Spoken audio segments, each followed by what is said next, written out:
Audrey's Adventures, Book 1, Reef Rescue, narrated by Alexandra Doig.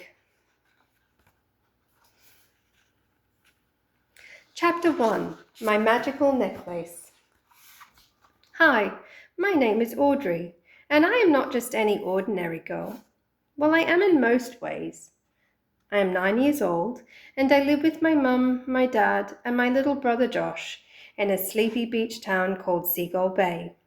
It is the most magical place in all the world. Let me tell you a bit more about myself. Well, I have sandy blonde hair cut to my shoulders, green eyes, and tan freckles that cover my nose and cheeks. My gran says that I should wear a hat more often to make my freckles go away, but to me they are my signature look. I'm in grade 4 at St. Elizabeth's School for Girls, and I am lucky to have the best friends ever. Izzy, Isla, and Olivia are my BFFs, and I don't know what I would do without them. I'm a very ordinary girl, you say? Well, there is something else I haven't told you. I happen to be in possession of something very special. It was entrusted to me by my gran. What is it, you ask? Well, let me tell you. It is a necklace, and no, it is no ordinary necklace. It is a magical necklace. When it was first given to me, I was just 5 years old. Gran gave it to me on my birthday, and I remember the thrill of opening the ornate jewelry box to find the strange necklace inside. I knew it wasn't new, as the gems looked old and dull, and the silver chain was tarnished. But I still loved it.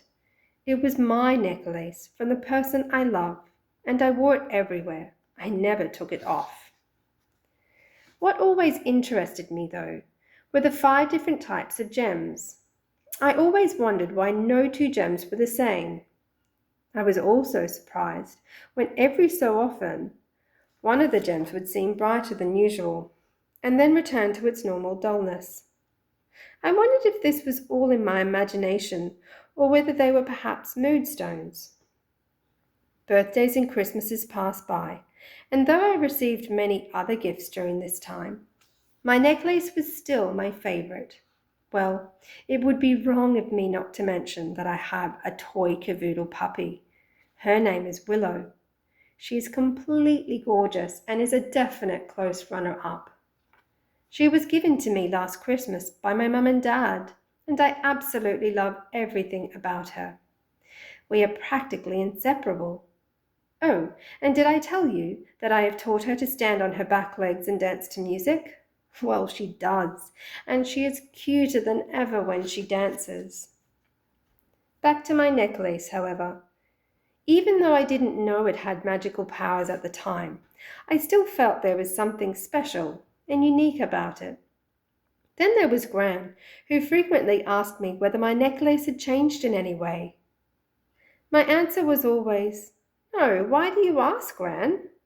She would reply, "Oh, just asking." I was intrigued by this, but had no idea what she meant by it. I sometimes thought that I should mention the occasional glowing gemstones, but then they didn't ever glow for very long, and to be perfectly honest, I really thought I was just imagining things. But I was wrong. It was something special and magical and real happening to my gemstone necklace, and I was soon to find out in the most amazing way possible. Chapter 2, The Triple G Club. "Audrey," said Izzy, "are you going to the big beach clean-up day?" "Absolutely," I reply. "You know how much I hate to see rubbish on the beach. Gran and I have a tradition to wake up at 6 o'clock, grab a hot chocolate and croissant from Tim's bakery before we start the rubbish clean-up at Gull Edge.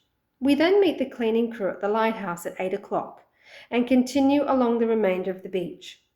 The community club puts on a sausage sizzle for lunch. Will you be there, Izzy?" Izzy looks at me with a dull expression. "No, sorry, Audrey. I'm going to be at my dad's this weekend, so I can't make it. I would have loved to come. I've only been at Seagull Bay for 6 months, and this would have been such a good opportunity to give back to the community who've given me so much. Izzy seems disappointed. Her mum and dad had divorced during the summer break, and she and her mum had moved to Seagull Bay for a fresh start. Her mum is an artist and says that Seagull Bay is a perfect inspiration for her art. Her dad is still living in the city, and there is an arrangement that she flies there every month for a weekend to see him. She loves spending time with her dad, but her weekend away always seems to fall on special events in Seagull Bay. For instance, last month she missed out on the Halloween festivities. I tell her that Seagull Bay will have to change its timetable of events. Oh, did I tell you? Izzy is not just one of my BFFs, she's also my neighbour. After she moved in, I found out that she was going to my school, and it wasn't long afterwards that she joined me and my long-term friends Olivia and Isla in our Triple G Club. The club's name stands for Guardians, Girls and Gymnasts. Obviously, it is a girls-only club, and we are devoted to keeping our environment clean and safe, while having fun working hard at gymnastics training. Last term, we performed as a team and won a gold medal in our division at the state competition. Oh, and did I tell you? We also have a pin badge that we all proudly wear. I tell Izzy not to feel too bad about missing out on the beach cleaning day, as there will always be next year. She replies gratefully, Audrey, you always know what to say to make me feel better. I'm so lucky to have you as one of my BFFs and my neighbour. I give Izzy a hug and we do our club handshake before saying our final goodbyes. Enjoy your weekend away in the city and make sure you have one of those special Danish pastries from Jojo's Bakery in Main Street. They are the best. I definitely will, Audrey, Izzy replies. We can exchange weekend stories when I get back. It is then time to go inside so I can get to bed early. It will be an early start tomorrow and a long day. Enjoy your weekend away in the city, I tell Izzy and give her one final hug goodbye. Chapter 3, The Song of the Sea. Wakey, wakey, rise and shine. Gran is better than any alarm clock. It is 5:45 and the sun is just creeping over the horizon to start the day. I quickly dress in my favourite denim overalls and blue and white striped sweater, and off to Tim's bakery we go. I could definitely do with a hot chocolate and croissant.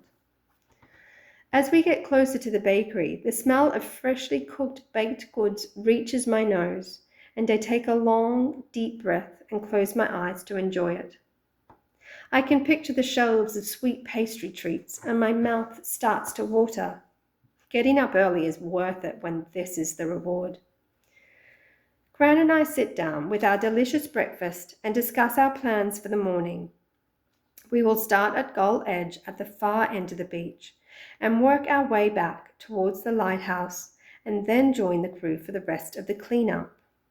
I hope that the rubbish left by the frequent sightseers will not be too much this time round. Even though Gran makes sure that she comes to this area at least once a month to clear the rubbish, the fact that it is a popular site for tourists means there is always a build-up. I can't blame people for visiting though.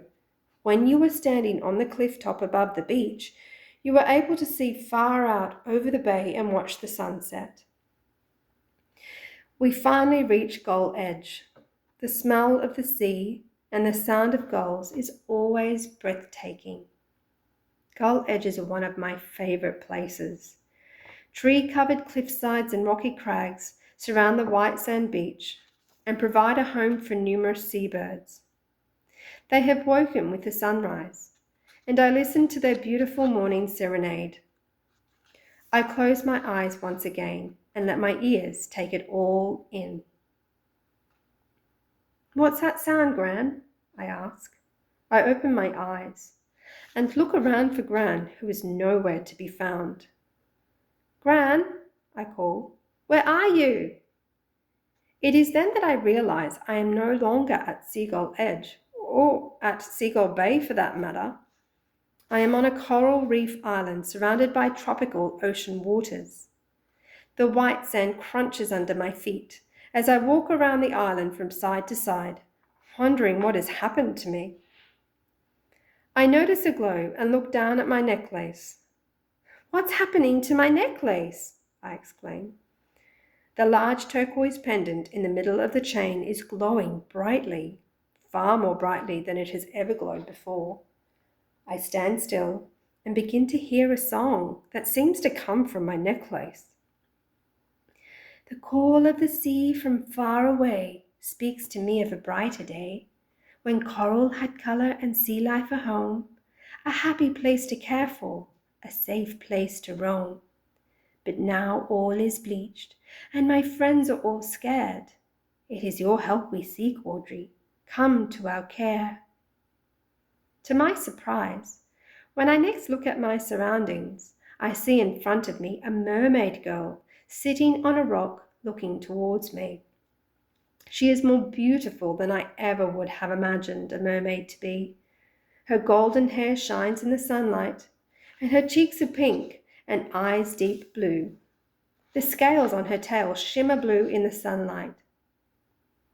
I keep blinking my eyes, but sure enough, this isn't a dream. Something magical is happening, and my necklace has brought me here. My necklace from Gran. Chapter 4. An Unexpected Friend. I shake my head as though I am trying to wake up from a dream, and realize that the mermaid girl is talking to me. "Hello, Audrey," she says. "My name is Letitia. I am the youngest daughter of King Triton, and I have been given the task of calling you to our kingdom. A terrible war is happening in the undersea world. The Crown of Thorns Starfish Army are taking over our reef, and we need your help if we are to defeat them." "My help?" I reply, completely astonished. "How did you call me here, and how do you know my name?" "Your Gran didn't tell you?" she asked, astonished. "She told us all about you, Audrey, and that she would be entrusting the gemstone necklace to you as the next guardian of the worlds of the gemstones. It's a magic necklace, Audrey. It was made by the kings of the different worlds. The Sea King, my father, Triton, arranged a meeting with the kings of the other worlds to ensure they could call upon a human guardian to come to their aid whenever their worlds were in danger. Your family has been entrusted with this task for many generations, and you have been chosen, like many before you, to be the bearer of the gemstone necklace. It will call you when there is trouble in one of the worlds." "I am guessing that the turquoise stone is from your world?" I reply. "Yes," the teacher exclaims. "Do you want me to tell you about the other gemstones and the worlds they are from?" "Please do. I am so excited to find out, but at the same time a little frightened at what all of this means. I've never protected anything apart from hurt animals on the beach and friends who are being teased at school. How do you know that I will be able to protect you and your world?" I ask, concerned, but also extremely excited. "Because you have been chosen by your Gran, Audrey. She knows that you have the strength and love to conquer any danger." I look at the mermaid girl Letitia and wonder how she could have so much confidence in someone she has just met. "How can you be so certain of this?" I ask. "Because, Audrey, the magic of the necklace ensures that only those who are capable of being guardians are chosen. Your Gran would have been given a message from the necklace to choose you above anyone else in your family line." I can hardly believe what I am hearing. My mum is such an amazing person. Surely she would be a better guardian than me. I try to accept the necklace's choice. Chapter 5. The Power of the Gemstone. "Well, are you ready to find out more about the gemstones?" Letitia asks, with an excited expression on her face. Her voice tinkles like trickling water as she speaks. The emerald is from the forest king Arabor. The opal is from Tyrannos, the king of the underworld. The sapphire is from Thorin, the sky king, and the ruby is from Ramor, the king of the mountains. They have been given by the kings so that each world may be guarded by the chosen human who wears the necklace. Before I can ask any further questions, I suddenly feel myself falling to the ground beneath me. I can hardly believe what is happening. Where my legs once were, there is now a silvery blue mermaid tail, its scales shining brightly in the sunlight. Splash! I slip into the water and swish my tail about, trying to get used to the fact that I am no longer human and now, by the magic of the necklace, somehow breathing underwater, a mermaid myself. Letitia, you said that there is a war in your world with the Crown of Thorns Starfish Army? I have heard of them, but I thought their numbers were controlled by the giant Triton snail. You are right, Letitia said. The snails are considered so important to our world that they usually pull my father's chariot. That was until the Crown of Thorns starfish wizard Shirak created a spell to send the Triton giant snails into a deep sleep. They are now unable to protect our beautiful coral reef home. I look around aghast. The once multicolored, ever-moving coral reef forest, normally full of life and home to a vast colony of sea creatures, was now bleached white and motionless. It reminds me of the buildings in a city that just stand there, cold and colorless. I cannot stop myself from beginning to cry at the dreadful sight. But what can I do? I asked incredulously. Let the necklace guide you, Audrey. Listen to its voice, Letitia replies with confidence. I take a deep breath, close my eyes, and to my amazement, the gemstone does talk to me. Chapter 6. A Waking Spell. Audrey, you have been called to help save the coral reef from the Crown of Thorns starfish army. The gemstone was talking to me. I looked at Letitia and nodded to her, letting her know I was hearing its voice. It continued. You will need to perform an awakening spell for the giant Triton snails. In order to do this, you will need to find 4 magic ingredients. The first is a sprig of ancient seaweed hidden in the crater of the Sunfish Lord. The second is a sapphire sea stone, guarded in the belly of the whale shark. The third ingredient you must find is a hair of the sea witch. I hear a gasp from Letitia when the gemstone utters these words. Surely this is impossible to do. The sea witch is evil and cunning beyond imagination, she exclaims. Do you doubt the powers given by the gemstones? The turquoise stone responds. You will succeed in collecting these ingredients, Audrey, and there is one more you must find. Finally, you will seek a spike from the crown of thorn starfish. When you have collected all of these ingredients, I will speak to you again. Letitia sighs and tells me that we need to begin our quest immediately if we are to find the ingredients before the Crown of Thorn Starfish Army charge the Mer Kingdom gates. The first 2 ingredients will be easy to collect, as they are guarded by friends of the king. We must travel a long distance, however. Come, Audrey, we must begin. Letitia hands me a shell bag from the king. Here, you can use this to carry the ingredients. We must go. Hurry. Chapter 7. An Ancient Treasure. Away from the bleached reef, we swim past the safety of the shallow waters and towards the deep and terrifying ocean. I shudder as we leave the warmth of the surface. We pass several coral reef villages. Letitia explains that these would normally be bustling with noise and activity of the creatures who live there, but now they are empty and silent. Where is everyone? I ask. They have gone to the safety of the palace. Letitia replies. The Crown of Thorns Starfish Army have destroyed many villages, and innocent lives have been lost. We cannot risk this happening to others, so my father has opened the palace to sea creatures and merpeople from the whole reef. But quiet now, Audrey, she whispers. We have arrived. We stop at a large, deep rift in the shallow seabed. It is the crater of the Sunfish Lord. I am stunned by its beauty. The walls of the crater are lined with layers of multicolored stones and rocks. Several small fish are poking their heads out of small caves in the walls and just as quickly retreat back into the safety of their homes. I recognize many of them from when my family went snorkeling at the reef off Fiji last summer. Their colors and patterns are so fascinating. We edge towards the opening of the crater. There, to my amazement, basking in the sun rays, piercing through the crater opening, is the Sunfish Lord himself.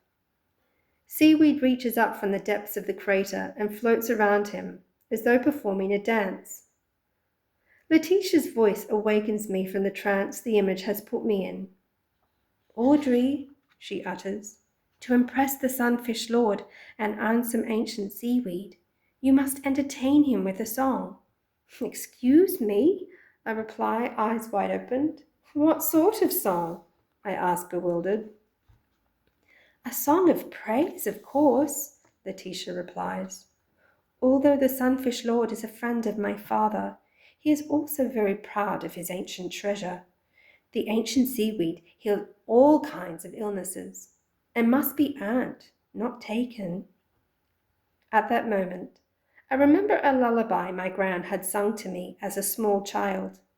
It was a song about an ancient creature who could heal with his gift. I gather up my courage and enter the crater. I close my eyes hard in concentration and begin to sing. Ancient treasure of the sea, guided by the sun, healer of creatures, tell me of the one found amongst the shadows of thy kingly Lord, a gift given freely, nay, as our reward, a voice so bright, a song of praise, and in return you will provide a fire all ablaze. As I finish singing the verse, the crater suddenly turns as if into gold. The seaweed shines brightly as the sun rays touch its soft, flowing leaves. A rumbling, ancient voice speaks. It is that of the Sunfish Lord. You may take what it is that you require.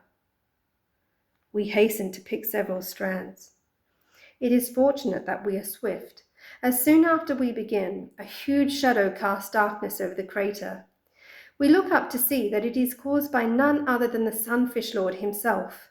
His enormous and regal ancient figure glides above us. Now go, he says. Time is short. We did not need to be told twice, and swiftly swim away. The gold seaweed leaves are safely in my shell bag. Chapter 8. A friendly and not so friendly encounter. We rush along towards the Valley of the Whale Shark, the destination of our next ingredient. The desolation of the reef saddens the journey. The path of the Crown of Thorns Starfish Army is clear to see and stretches out as far as the eyes can reach. The reef is bleached and desolate and has been crushed by the marching of the Crown of Thorns Starfish Army. I wonder whether we may swim lower so as to hopefully spot a fallen spike, and therefore another magical ingredient for the awakening potion. I tell this to Letitia, who praises my idea, and so we swim lower and carefully and attentively scan the ocean floor. Our patience is rewarded. On their plunderous quest, the Crown of Thorns Starfish soldiers must have stopped to rest. We supposed a fight must have taken place, for the seafloor is coated in numerous spikes strewn across our path. Careful, Letitia gasps. The tips of the spikes are poisonous. Thanks, I reply. I think we should collect extra spikes, in case we need to use them along the way. The very thought of meeting a sea witch makes me shiver. We can use the extra spikes as weapons if needed. After what seems like hours, we finally near the Valley of the Whale Shark. It is well past noon by now, and the sun is starting to fade, making the ocean even darker than what I could have ever imagined. I shiver to think how dark the night ocean will be.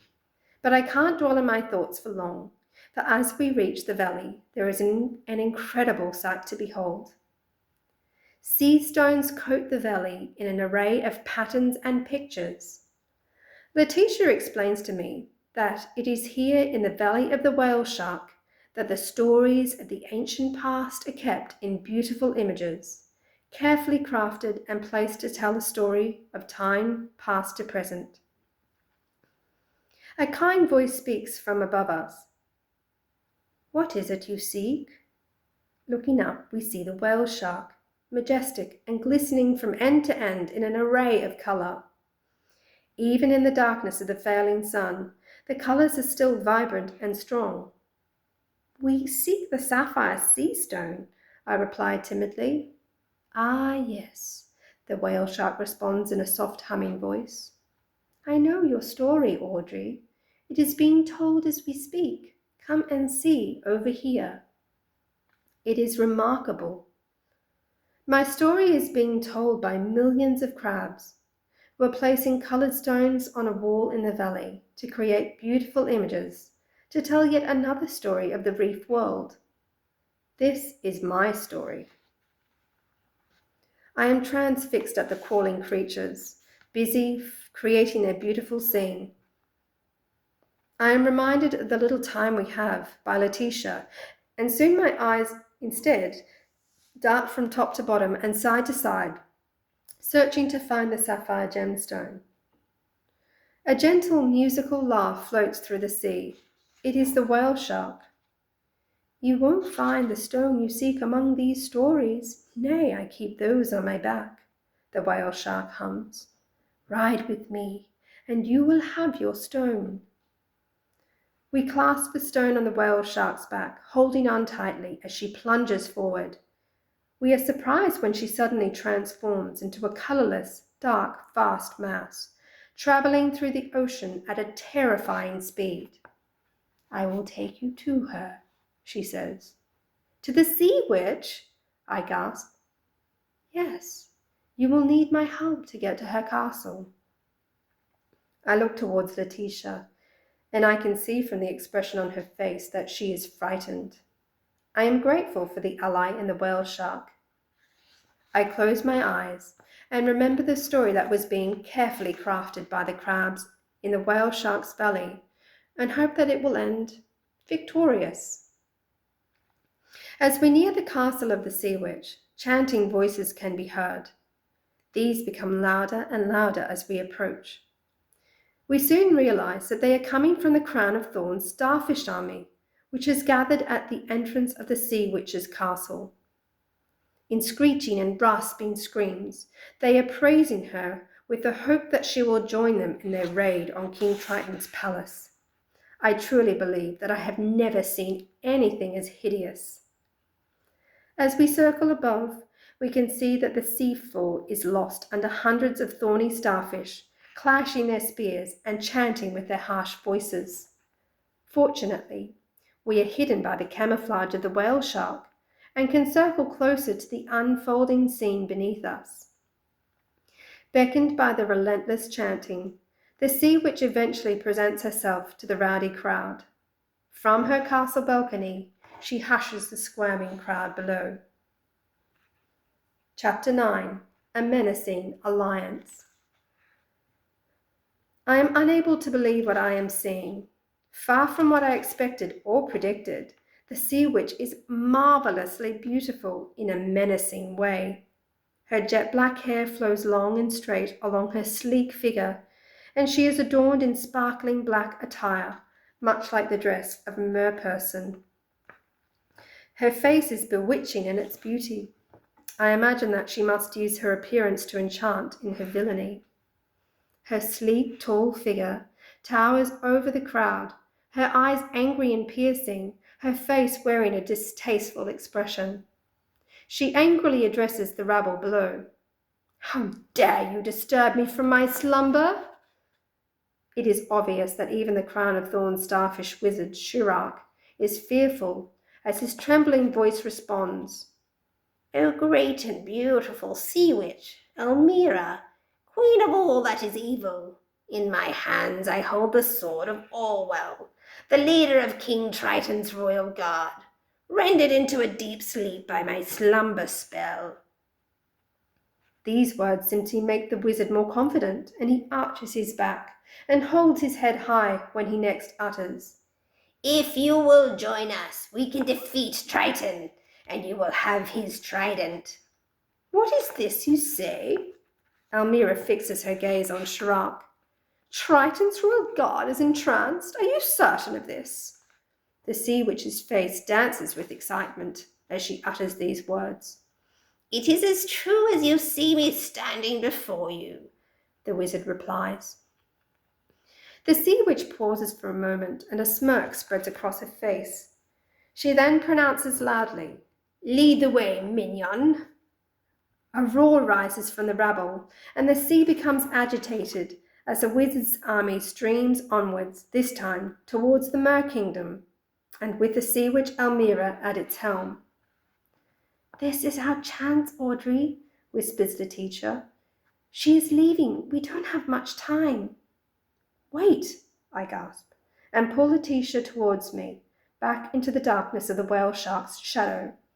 "We will go to her chamber to find a piece of her hair.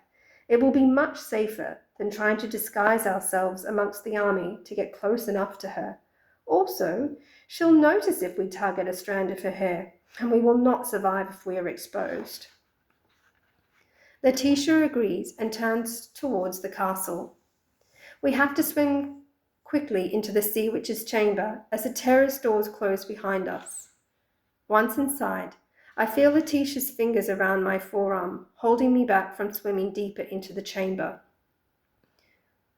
"We don't have much time," she whispers. "We must find her comb, but be careful, as a sea witch's comb can talk to her from afar.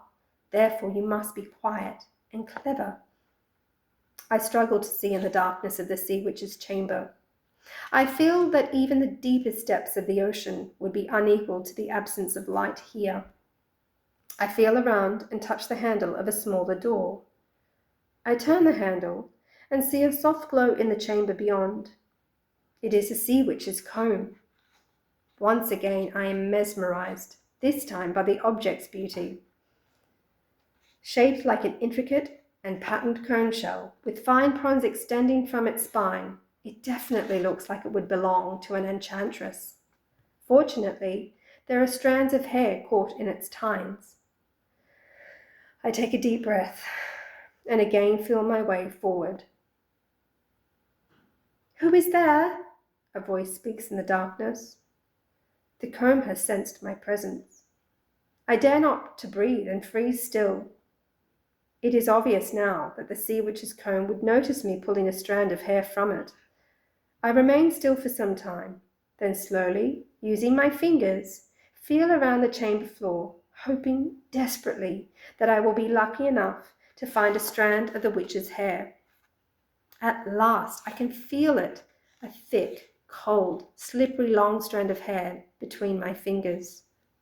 I carefully roll it up and put it in my shell bag before wading out of the room. I motion to Letitia that I have been successful, and we silently retreat from the chamber and back out onto the castle terrace. It is only when we finally are back on the whale shark that I breathe freely again. Chapter 10. New Hope. Time is of the essence now. Without needing to be asked, the whale shark races towards the Mer Palace, quietly moaning as she goes.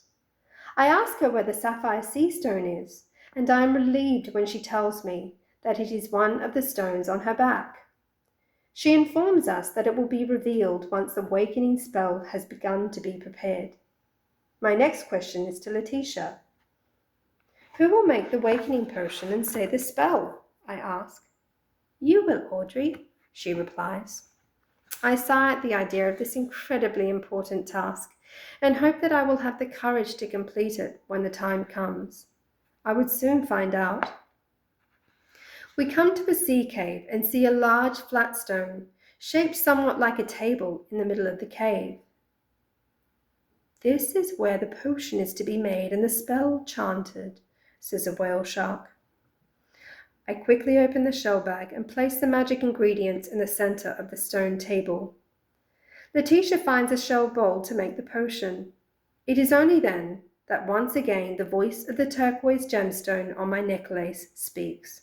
It says, Audrey, it is time to say the words your grandmother taught you in a poem. I scan my memories to find the poem that the gemstone could mean. Confident in my choice of poem, I turn to Letitia and nod with a smile. I know which one, I say. With this, I begin to recite the poem. Dark heart, shine bright. Cold heart, glow warm. Scare away the dark night and soften the sharp thorn. It all makes sense. As I recite these words, the seaweed shines as bright as gold, and the sapphire sea stone glows on the whale shark's back. Letitia collects it, and we place it with the other ingredients. Then, to our amazement, the pitch-black strand of sea witch's hair turns to gold, and the spike of the thorny starfish curls and softens. The ingredients then melt to form a turquoise-colored potion. Look, Letitia, I gasp. The potion is the color of my gemstone. We smile excitedly at each other. We have succeeded, at least to this point. I pour the liquid into a vial Letitia hands to me. Well done, Audrey, my gemstone speaks musically. You now have the potion to awaken the giant Triton snail army. Each snail needs a drop of the potion on their shell for their awakening. The Sea Witch and Crown of Thorns starfish army has arrived at the palace. There is no time to lose. Chapter 11. Darkness Descends. By the time we arrive at the palace, the battle between the reef creatures and merpeople and the Crown of Thorns starfish army is well underway. I try not to cry at the sight of mermen and mermaids and sea creatures of all types and sizes fighting and falling to their death against the Crown of Thorns starfish army attack. The lightning bolts from King Triton's trident are at least holding the line of defense. As we near, I become aware of an evil intensifying. Almira, the villainous sea witch, is casting a spell of her own, causing a swirling, murky darkness to descend.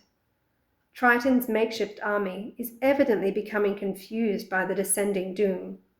Soon, Letitia and I are unable to see the battlefield.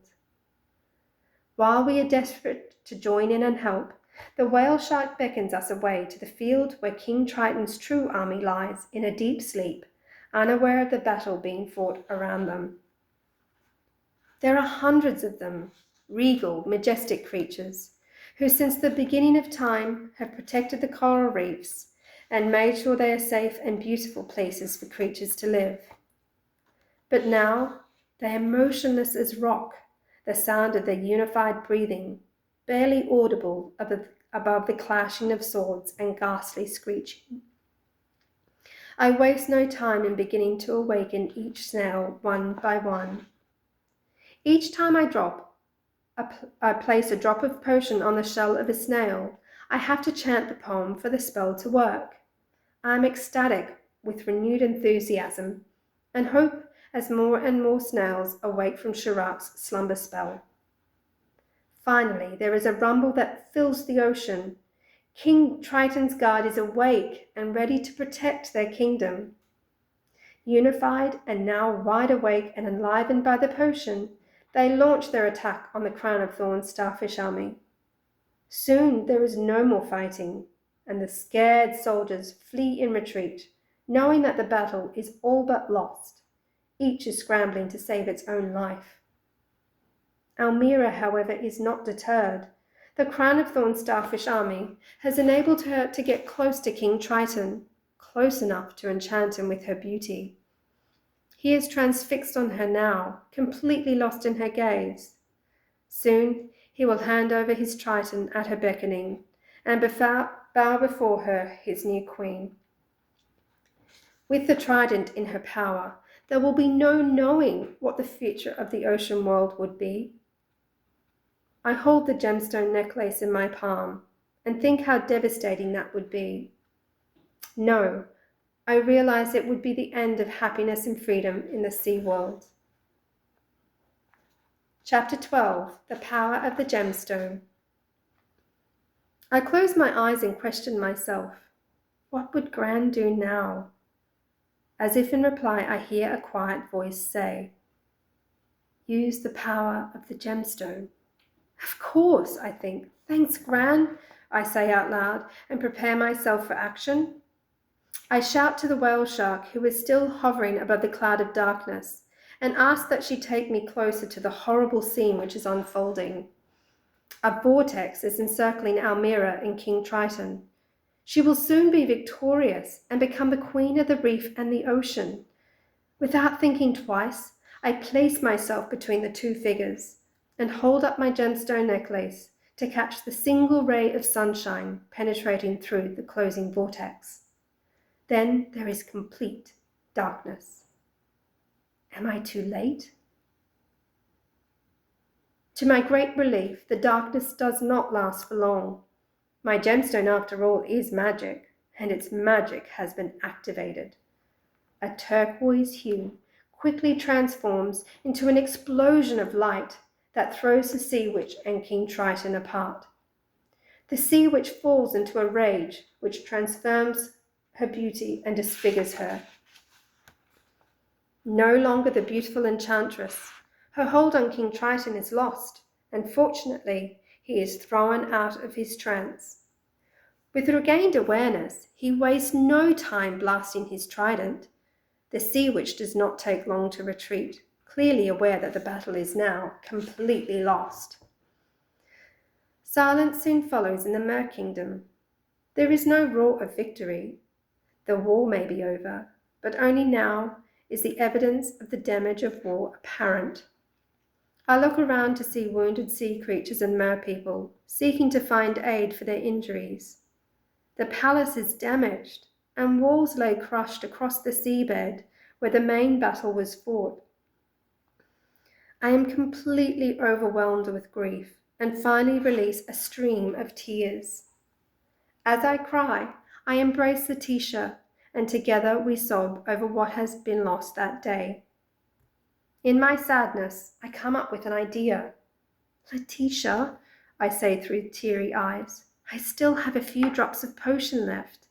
Can you ask your father if he might coat it onto the tips of his trident, just to see what it does when he then uses it?" "Oh, yes, Audrey," she responds excitedly. "Yes, yes, yes. Follow me, quickly." King Triton is extremely gracious in thanking me for my help. He wastes no time using the last precious drops of the turquoise potion on the tips of the trident prongs before blasting belts of blue bolts across his kingdom. The magic of the gemstone is clear to behold, as everything the blue bolts touched is repaired and healed. I cannot believe my eyes when I see the wonderful sight before me. Neither could I have hoped for a better outcome. While this experience has been at times extremely frightening and even hopeless, it has also been truly magical. It is very clear to me now that I was carefully chosen to save other worlds through the power of the gemstone necklace. My heart beats with pride. Chapter 13, Homecoming. I wanted to stay in the Mer Kingdom to ask King Triton more about my gemstone necklace and about Gran. I wanted to revisit the Whale Shark's Valley, to learn the stories of ancient times, and to see my own story written on its walls. But Like so many times since being called to the sea world, there isn't time. My necklace tells me that it is time to return to my world. After a quick and tearful embrace goodbye, I am back at Gull Point in Seagull Bay, my overalls on and a rubbish bag in my hands.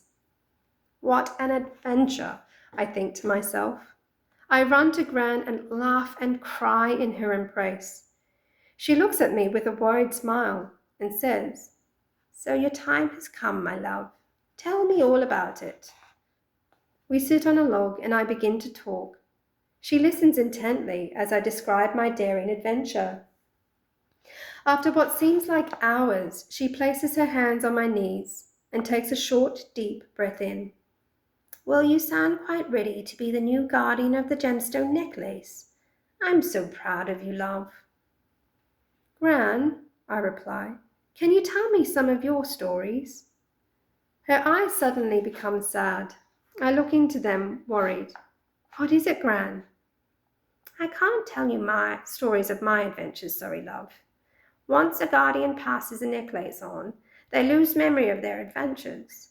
I think it's so that the necklace can guide the new guardian without interference from the previous one," Gran replies. "Were you scared, Gran?" I ask. "I was, love, until I realized that the necklace would always make things right. I just needed to do what it guided me to do, and always have courage." We continue with our day on the beach. As I pick up rubbish, I smile as I realize that I am now a new person, the guardian of the gemstone necklace. My necklace, with its 5 dull and different gems, is no longer just a piece of jewelry that I wear around my neck. It is the way the world can connect with their guardian when they need help. I am so excited as I think about future adventures that I may have. I wonder which world will need me next and what danger I will have to help fight. I realize that while these are unknowns to me now, one thing for certain, I will be ready. The end.